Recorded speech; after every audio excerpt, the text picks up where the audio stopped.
palabra en Un Café con Fe. Un Café con Fe.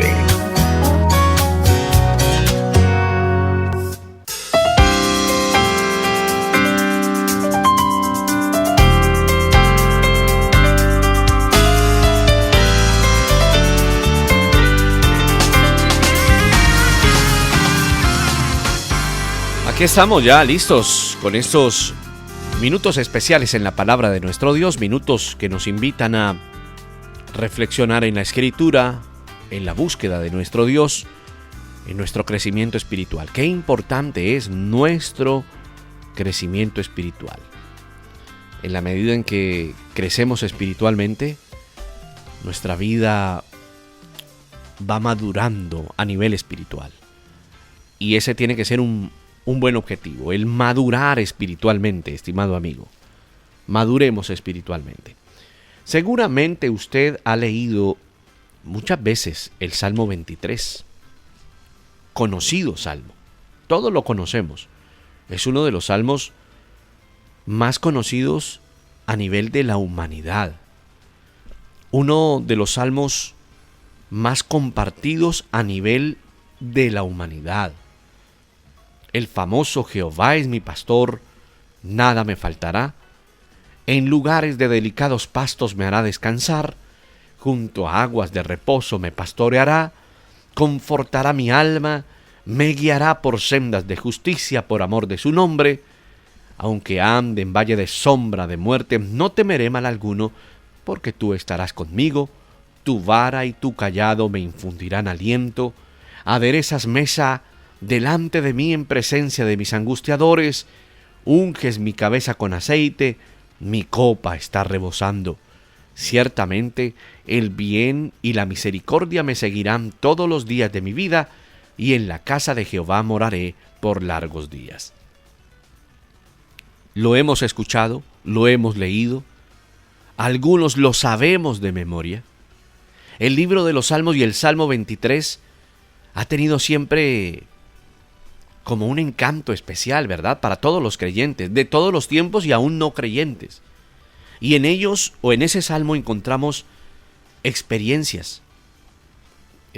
Cuando uno lee el libro de los Salmos, uno está encontrando muchas experiencias, sobre todo vivencias del rey David.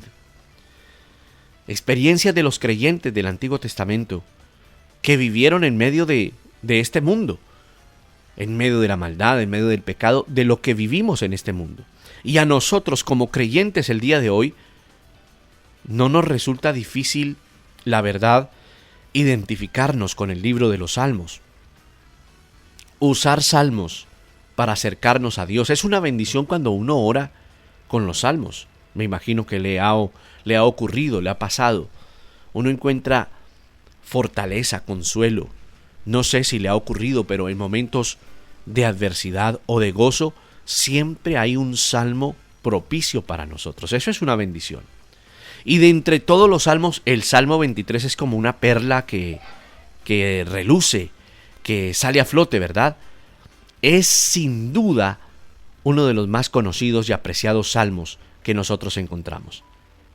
En esos versos, nosotros como creyentes de verdad encontramos aliento, muchas veces aliento, encontramos confianza, por ejemplo, para afrontar diferentes etapas en nuestra vida, en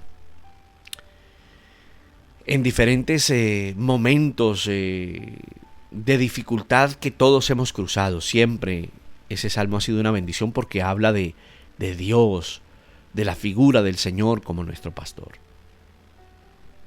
Cuando uno como creyente lee este salmo, uno no puede pasar de leer este salmo sin pensar automáticamente en Cristo, que es el buen pastor. Porque esa figura está ahí, plasmada en ese salmo. Recuerde que el mismo Señor Jesús dijo: yo soy el buen pastor. El buen pastor da la vida por sus ovejas, lo dijo en el Evangelio de Juan. En el Nuevo Testamento se habla del pastor y el mismo Dios de paz que resucitó de los muertos a Jesucristo, el gran pastor de las ovejas, dice el Nuevo Testamento, dice exactamente en Hebreos. O Pedro cuando dice, vosotros erais como unas ovejas descarriadas, pero ahora habéis vuelto al pastor. Miremos un poco ese contexto de este salmo. El salmo anterior, al Salmo 23, uno puede ver al buen pastor que su vida da por las ovejas, como lo dijo el Señor Jesús en el Evangelio de Juan. En el Salmo 22, haciendo contexto, el salmista profetiza con todo lujo de detalles acerca de cómo serían los sufrimientos de Cristo, y a partir de ahí la muerte que dejaría un aguijón,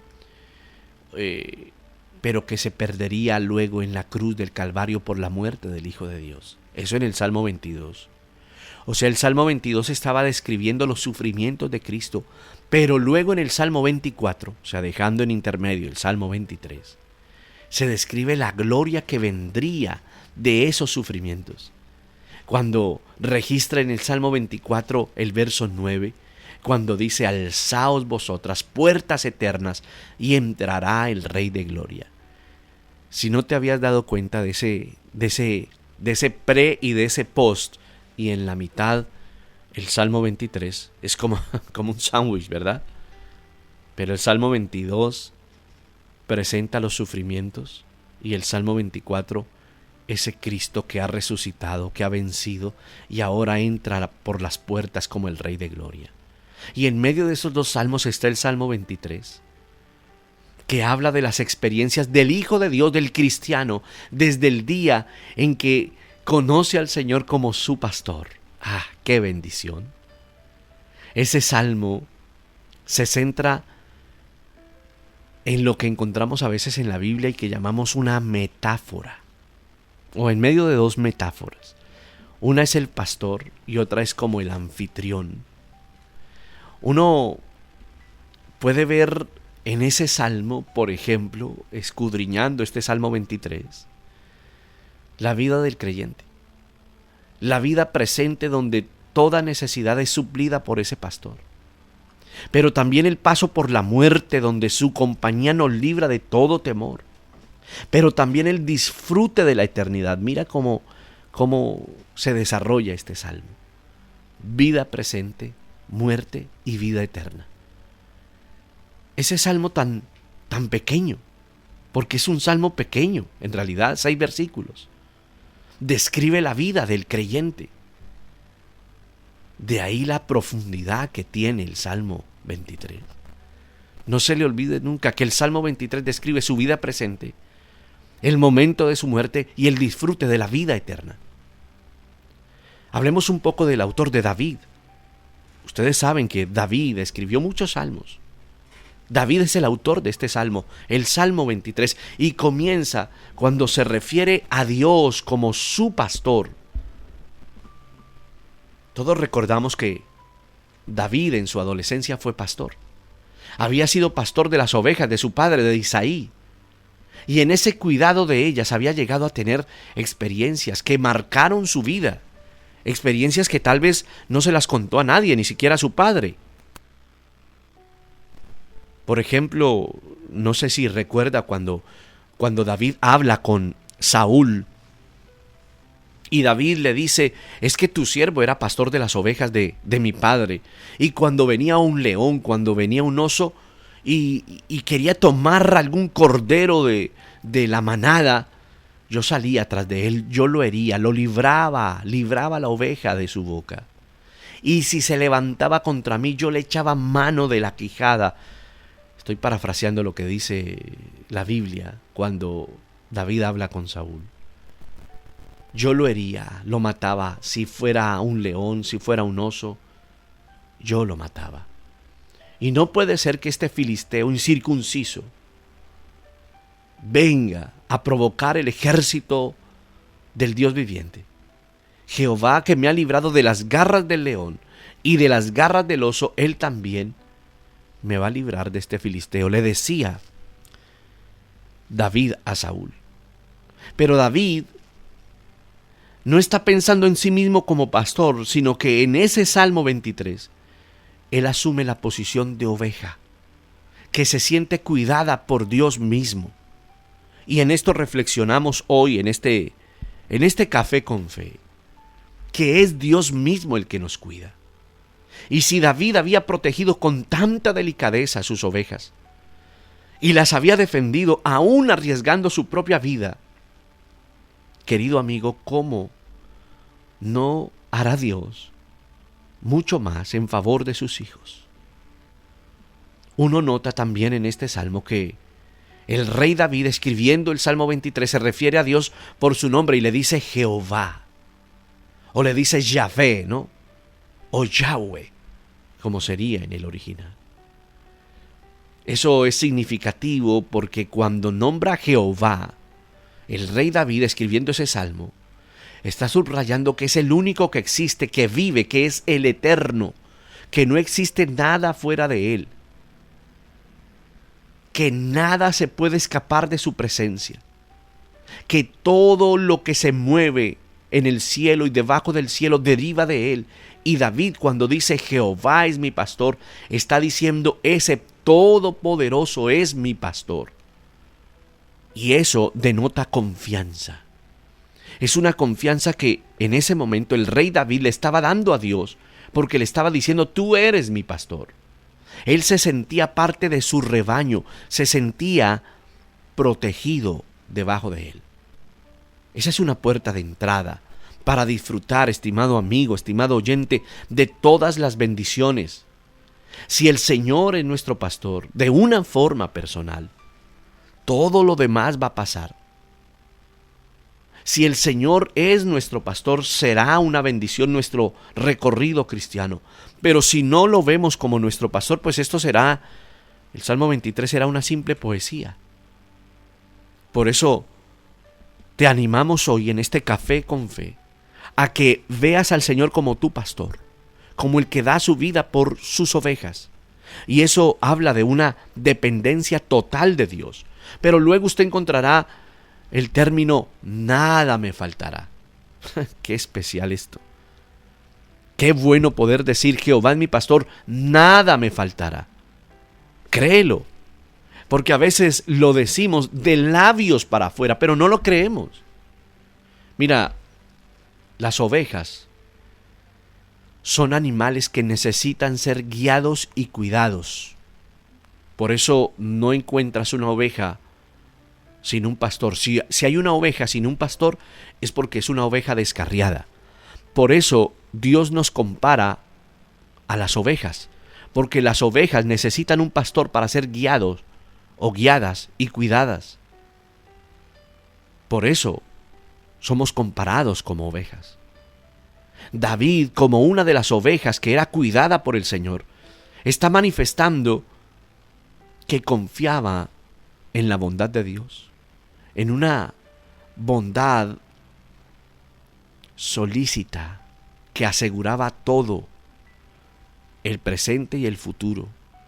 Tal vez eso es lo que nos falta, que nosotros veamos al Señor como nuestro pastor y que podamos decir es que nada me va a faltar. Este salmo encuentra en muchos lugares, en esos 6 versículos, esa provisión divina que el Señor trae. Cosas variadas, provisión divina, me refiero a todo. Alimento, bebida,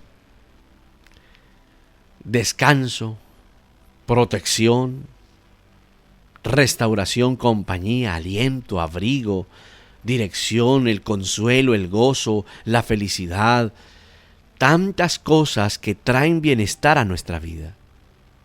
David, escribiendo ese salmo, como que percibe que el hombre tiene necesidades más profundas que las del cuerpo, que las materiales. Y sabe que solamente en Dios pueden ser satisfechas, porque solamente Dios puede satisfacer el corazón del hombre. ¿Cuántos hombres, mujeres, familias encuentras con muchos recursos económicos, de propiedades, de negocios, de conocimiento, pero no son felices y sienten que algo les falta? Hay necesidades más profundas que las del cuerpo y solamente el Señor puede satisfacerlas. Mira, estamos en un mundo moderno y nuestro mundo moderno necesita darse cuenta que urgentemente se necesita al Señor, porque el hombre es mucho más que un cuerpo, tiene un espíritu. Nuestra cultura materialista, consumista, esa sociedad de consumo que va a fracasar en creer que puede traer la felicidad a su vida porque tiene riquezas o provisiones, pero no tiene en cuenta que hay otras facetas. Las ignora porque se centra en las necesidades del cuerpo, en dar rienda suelta al cuerpo.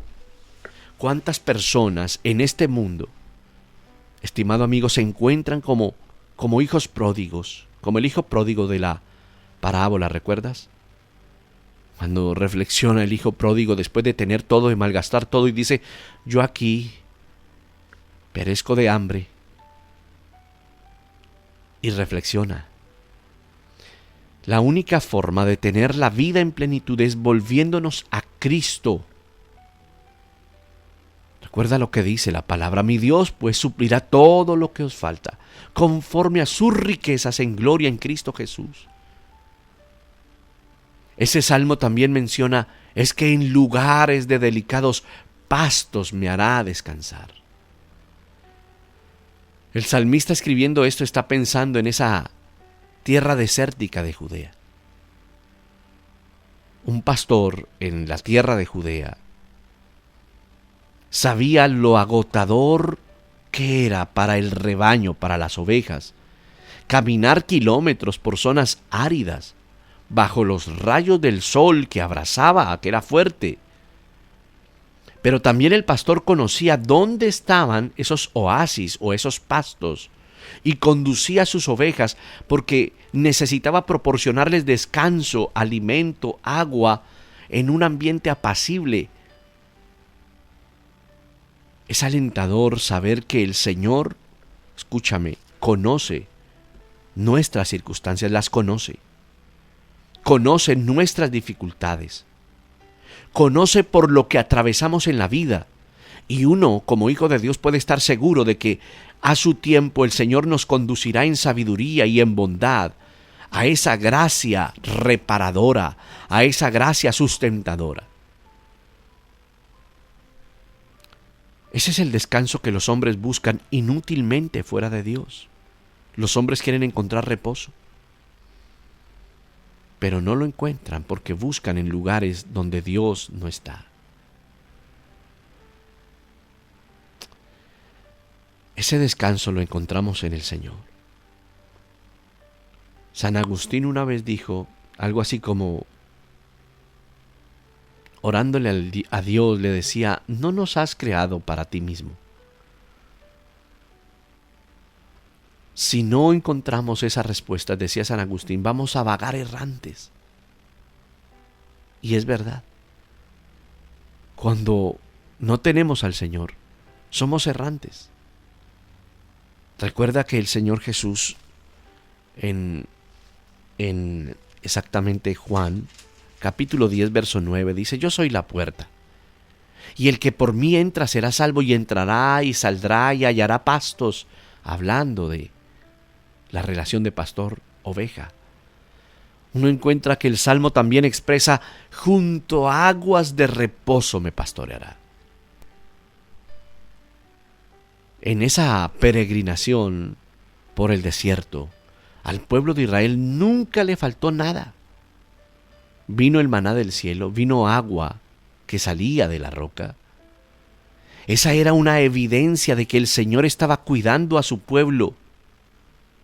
Siempre, en el desierto, durante 40 años, el Señor siempre le sustentó.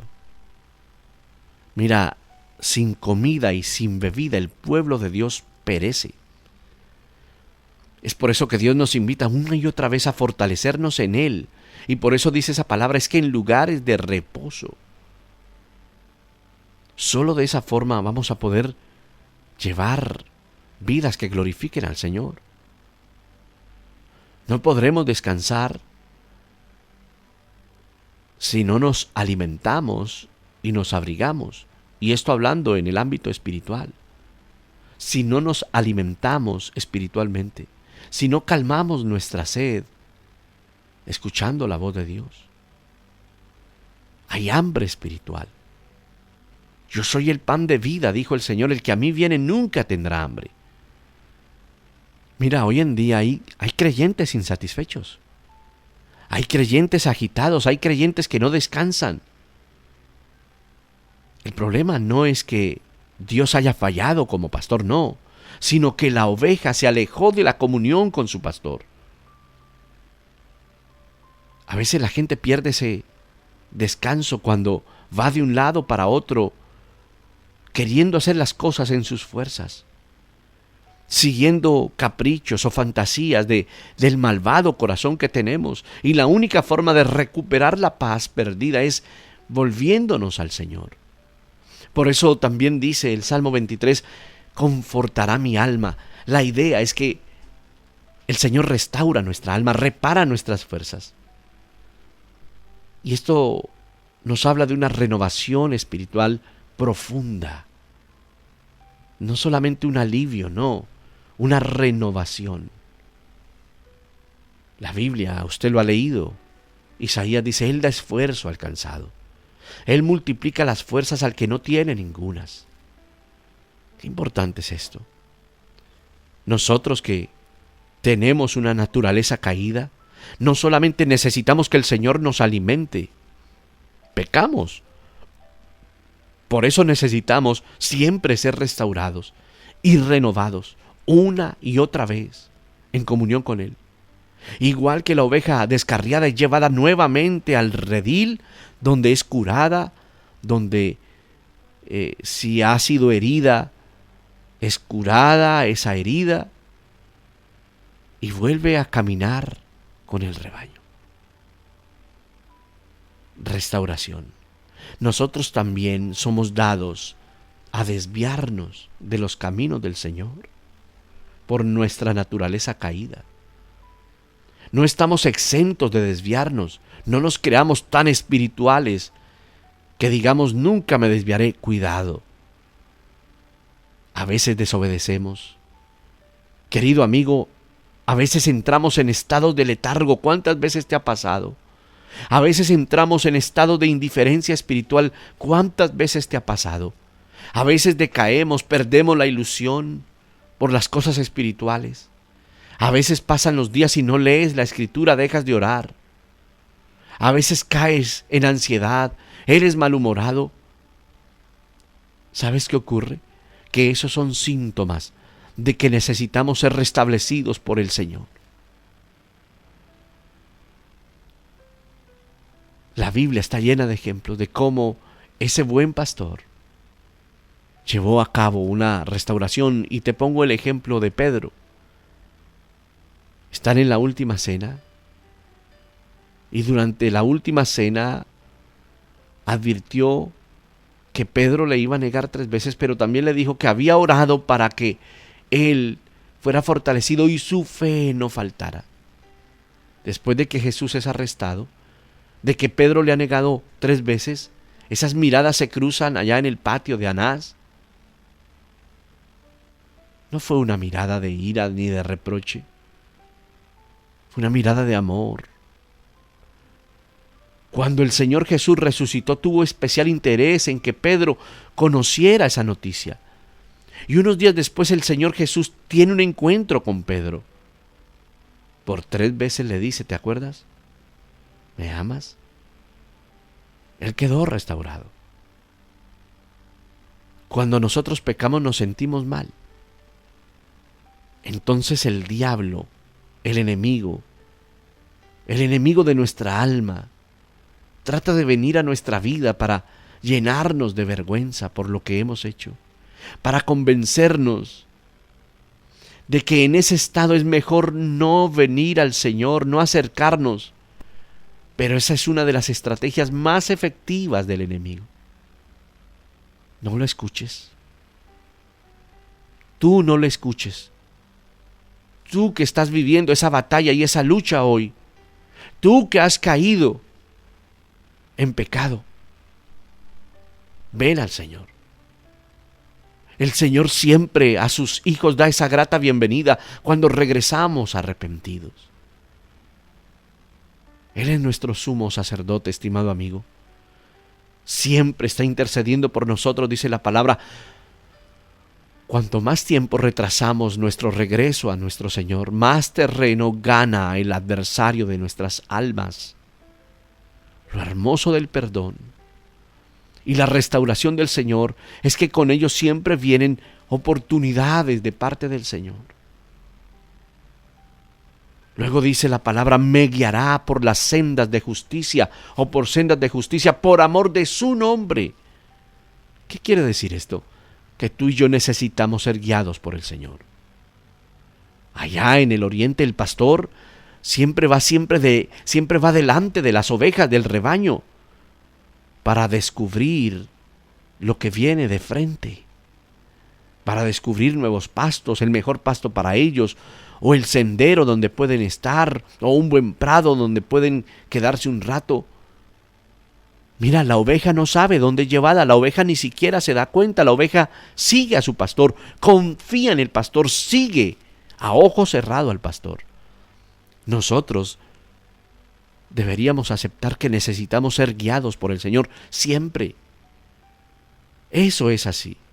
Porque cuando elegimos nuestros propios caminos, eso termina normalmente en causarnos problemas. Las sendas del Señor son de justicia. Uno puede notar también en este salmo que al tratarse de nosotros los creyentes, esas sendas adquieren un sentido moral, por eso son descritas como sendas de justicia. Debemos entender que el camino por el que el Señor nos va a llevar siempre es un camino de rectitud moral. Luego dice, por amor a su nombre, por amor de su nombre. Esa frase nos recuerda que Él lo hace para reivindicar el honor de su palabra y lo inmutable. Escucha ese término, inmutable, es decir, que no cambia la fidelidad del Señor. Dice esa palabra, aunque ande en valle de sombra de muerte, sigue diciendo el Salmo. ¿Cuántas veces hemos cantado eso? ¿Cuántas veces hemos utilizado eso para leerlo? A veces en el funeral, ¿recuerdas? En algún funeral. Hay situaciones oscuras de nuestra vida. El salmista no solamente piensa en el momento de la muerte, es aún las circunstancias sombrías de nuestra vida. Pero nosotros debemos tener plena confianza en que el mismo Dios que ha iluminado nuestro camino durante toda la vida, también lo va a hacer en las situaciones más duras, difíciles, extremas. Todos nosotros atravesamos situaciones oscuras, peligrosas en nuestra vida, en las que vamos a necesitar protección, ánimo del Señor. Como ovejas estamos siempre expuestos a múltiples peligros. Las ovejas se exponen a animales salvajes, ladrones, lobos, Los primeros creyentes, los primeros cristianos, vivían en una sociedad pagana hostil, pero encontraron fuerzas y ánimo en Cristo como su pastor. Esa figura del pastor con la oveja sobre los hombros. ¿Has visto esos cuadros? Esas pinturas donde el pastor lleva una oveja en su hombro. Con su mano derecha toma 2 de sus paticas y con su mano izquierda las otras 2 y las pone sobre su espalda. ¿Has visto esa escena? Qué especial, ¿verdad? Qué especial. Vivimos en una sociedad muy fuerte, hostil, pagana, torcida, pecadora. Pero el Señor nos carga en sus hombros. Él es Cristo, nuestro buen pastor. También dice la palabra que en medio de ese valle de sombra de muerte, del momento difícil, No vamos a temer mal alguno.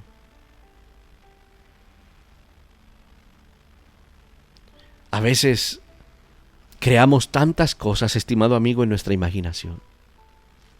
A veces nuestra imaginación, nuestra propia mente, levanta incertidumbre sobre el futuro, sobre nuestro futuro. Querido amigo, el Señor quiere que nosotros no temamos. La Biblia dice que en el amor no hay temor, sino que el perfecto amor echa fuera el temor. Si miras el presente o miras el futuro, no olvides que el Señor nos cuida. Este salmo utiliza frases tan especiales, otra, porque tú estarás conmigo. Uno nota allí en esa frase como un cambio, porque hasta ese momento en el salmo o el salmista ha hablado de el Señor en tercera persona. Pero cuando llega el momento de atravesar el valle de sombra de muerte, el salmista utiliza ese término pero ya en segunda persona, porque tú estarás conmigo. Otro cambio que uno percibe es que el pastor ya no va adelante guiando al rebaño, sino que ahora se pone como al lado de la oveja para atravesar por un lugar difícil. El Señor está con nosotros. El Señor, escucha esto, tiene todos los recursos necesarios y está a nuestro lado. Tiene todo lo necesario. Recuerda lo que dijo el Señor: yo estoy con vosotros todos los días hasta el fin del mundo. Es una promesa. Todos los días hasta el fin del mundo. Qué especial. Pero luego dice: tu vara y tu cayado, tu vara y tu cayado. La vara y el cayado, estimado amigo. La vara, conoces el bastón de un pastor, ¿verdad? La vara es con un acabado que en el Antiguo Testamento los pastores de Israel tenía como una especie de bola y se usaba para luchar o para corregir, para luchar, por ejemplo, contra una fiera que quisiera venir. Tenía como una bola en la punta, tenía como una esfera aguda, por lo tanto tenía el propósito de defender a las ovejas, pero también esa vara era para corrección de la propia oveja. Y el cayado, que era utilizado para apoyar, para rescatar, terminaba curvo, lo utilizaba el pastor en aquel entonces. Por eso describe: tu vara y tu cayado me infundirán aliento. Vara para corrección, cayado para rescatar y para guardar. ¿Eso qué quiere decir? Que tiene que haber disciplina. A veces la disciplina duele. ¿A quién le gusta que le disciplinen? Hebreos 12, del 5 en adelante dice: ¿Habéis ya olvidado la exhortación de que como hijos se os dirige, diciendo: hijo mío, no menosprecies la disciplina del Señor, ni desmayes cuando eres sorprendido por él, porque el Señor al que ama disciplina y azota a todo el que recibe por hijo? Si soportáis la disciplina, Dios os trata como a hijos, porque ¿qué hijo es aquel a quien el Padre no disciplina? Pero si se os deja sin disciplina, de la cual todos han sido participantes, entonces sois bastardos y no hijos. Dios nos disciplina porque nos ama y somos sus hijos. Quiere hacer de nosotros santos. Hay una historia que habla de un herrero cristiano que vivía pruebas, aflicciones, dificultades. Y un día vino un incrédulo y le preguntó por qué vivía esas aflicciones.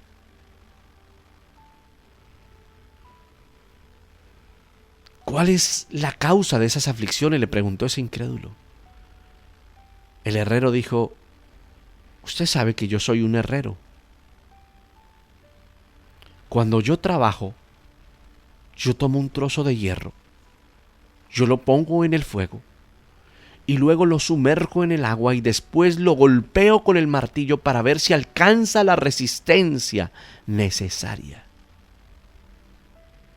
Y luego, si así es, yo lo vuelvo a calentar al máximo, muchas veces. Al final, yo lo pongo sobre como una especie de yunque, y yo puedo fabricar una herramienta sólida capaz de servir muchos años. Pero si yo estimo que no va a poder servir porque no sufre la prueba del fuego, no pasa la prueba, no sirve. Entonces lo echo al montón de chatarra que ve usted ahí al lado. Y lo vendo por chatarra, por unos cuantos céntimos. ¿Cuántas veces el Señor nos pone a prueba para ver si resistimos? ¿Cuántas veces hemos sido sumergidos en el fuego, en el agua, y hemos soportado? Mira, Dios disciplina, Dios forma. Que nosotros en ese resistir podamos salir adelante y no seamos echados entre la chatarra. Qué bendición, ¿verdad? Luego tú encuentras que hay un término que dice: aderezas mesa delante de mí. Y en ese punto del Salmo uno encuentra que hay como un cambio de metáfora. Para David, Dios era mucho más que su pastor. Mucho más. Era como un anfitrión que había preparado un espléndido banquete al que el salmista era invitado, era huésped. Es imposible agotar todo lo que Dios es para nosotros como creyentes. En el Antiguo Testamento o en el Oriente todavía existen esas reglas de hospitalidad entre los orientales, en tiempos bíblicos sobre todo. Y el huésped no solamente era acogido en la tienda del anfitrión, sino que era agasajado admirablemente. La comida y bebida se servían con generosidad. Proveían agua para que el huésped se pudiera lavar. Ungían su cabeza o derramaban sobre la cabeza ungüento para que se sintiera limpio. El huésped en esos tiempos gozaba de esa protección de su anfitrión. Bajo el techo de ese anfitrión encontraba cobijo, abrigo. Ningún enemigo podía invadir porque estaba protegido. Así es el Señor. Aderezas mesa. Por eso dice: aderezas mesa delante de mí. Cuando pensamos en que Dios nos invita a su casa, eso nos ayuda a crecer. Por eso es importante venir a buscar al Señor. Otro detalle que también uno encuentra en este salmo y en referencia al Antiguo Testamento: comer y beber en la mesa de alguien era una manera de establecer un vínculo de lealtad mutua. ¿Qué quiere decir esto? Que cuando había una comida, significaba que había algo ya más profundo en cuanto a una relación. Por eso la cena del Señor, cuando el Señor Jesús se reúne con ellos en esa última cena, está creando un vínculo más fuerte. Es que sentarse junto a la mesa tiene que ver con esa comunión. Siéntate a la mesa. Qué especial es esto. También cuando dice: unges mi cabeza con aceite. La costumbre en las visitas en los tiempos bíblicos era que el dueño de la casa diera la bienvenida a sus invitados derramando sobre su cabeza perfume según iban entrando. Era la tradición. Entraba la persona y alguien le derramaba un ungüento sobre su cabeza. Y ese ungüento olía bien. Eran fragancias especiales. significa frescura, plenitud. Significaba permanencia. Por eso Él dice, es que mi copa está rebosando. David considera también que esa copa estaba llena, rebosando, que significa plenitud. Y luego dice, el bien y la misericordia me seguirán todos los días y en la casa de Jehová moraré por largos días. Tenemos una morada eterna. Vamos caminando hacia la casa del Señor. Él ha ido a preparar morada para nosotros. Que este salmo sea un salmo especial donde recuerdes la maravillosa presencia de nuestro Dios. Padre, gracias por tu amor y tu misericordia. Ayúdanos a entender todo lo que quieres hacer, a entender que eres nuestro pastor, que nada nos faltará, que en lugares de delicados nos haces descansar, que junto a corrientes de agua nos das reposo, que confortas nuestra alma, que nos guías por el camino correcto, que aunque pasemos por pruebas, por valles de sombra, nosotros no temeremos porque tú estás con nosotros. Que tu vara, tu cayado nos guía y nos corrige y nos infunden aliento, y que pones una mesa delante de nosotros, que unges nuestra cabeza, que nos traes protección, plenitud, porque nuestra copa rebosa. Señor, que el bien, la misericordia, la gracia tuya nos siguen, y que un día estaremos morando contigo por la eternidad. Ayúdanos a entenderlo y a vivirlo en el nombre de Jesús. Amén.